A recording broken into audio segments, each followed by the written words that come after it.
Dengan catatan vaksinasi ini jalan baik ya, Mbak.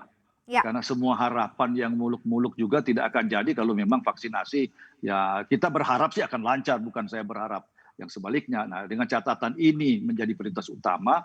Kalau khusus ekonomi ya sebenarnya apa yang sudah ada dalam stimulus sebelumnya seperti bantuan finansial kepada korporasi dan lain-lain supaya jalan.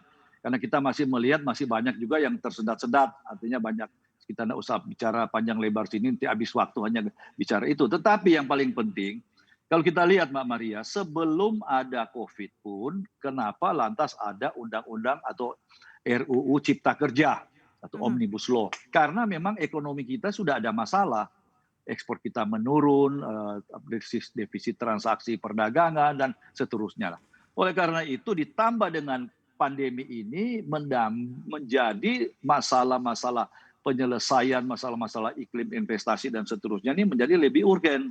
Nah, oleh karena itu jangan kita kehilangan konsentrasi. Memang COVID itu penting, tapi ada sebagian tentunya birokrasi yang memang harus mempunyai tugas dan konsentrasi setelah Omnibus Law atau Undang-Undang Cipta Kerja ini jalan. Kalau kita lihat esensi daripada Undang-Undang Cipta Kerja ini adalah relaksasi mhm. pajaknya menurun, tarif pajak turun, pesangon, dan kemudahan perizinan dan lain-lain.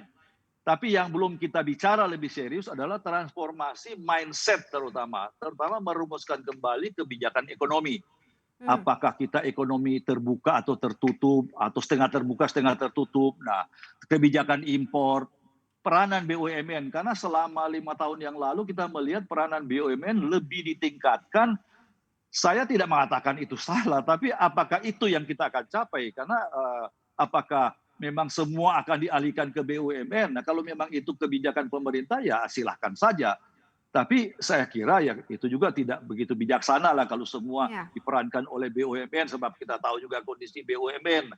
Juga mengenai tentunya nasionalisme sempit, ini kan kita hadapi semua ini. Nah, ada baiknya di samping tentunya stimulus-stimulus yang sudah terperinci, pemerintah sudah breakdown satu persatu, lantas kita bicara serius bagaimana membuat transformasi ekonomi di dalam ke depan, sehingga para investor atau calon investor baik dalam negeri maupun luar negeri melihat bahwa dengan adanya pandemi dan persoalan sebelum pandemi ini, ternyata pemerintah juga sudah siap setelah pandemi selesai, kita ini sudah bisa langsung take off. mhm, Ini yang mhm, saya kira akan lebih memberikan harapan bahwa dengan catatan tentunya janji-janji sebelumnya direalisasikan oke, ya.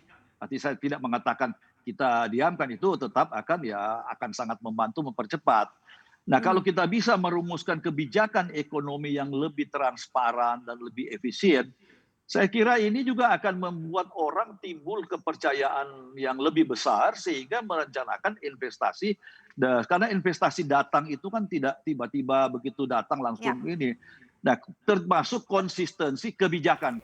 Jangan lupa untuk install aplikasi CNBC Indonesia yang tersedia di App Store dan Play Store dan ikuti terus perkembangan ekonomi bisnis terkini hanya di CNBC Indonesia Beyond Business.